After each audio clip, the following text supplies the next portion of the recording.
Ginapida ni Jesus ang diablo. Maglalagay ako sa iyo at sa babae ng pagkapuot sa isa't isa at sa iyong binhi at sa kanyang binhi.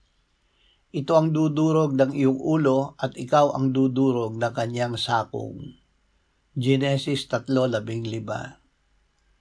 Nahayag ang anak ng Diyos upang wasakin ang mga gawa ng diablo. Tayo ay kasama niya na napako sa krus at kasama niya nang siya ay binuhay na muli ng Diyos. Pinawi niya ang nakasulat na mga tuntuning laban sa atin at ito ay kanyang inalis at ipinako sa krus.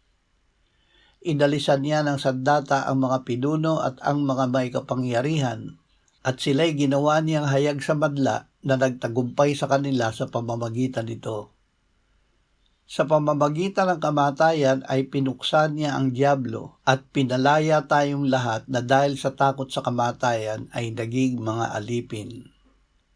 Salamat Ama na sa pamamagitan ni Jesus na iyong anak na namatay at muling nabuhay ay malalabanan namin ang diablo.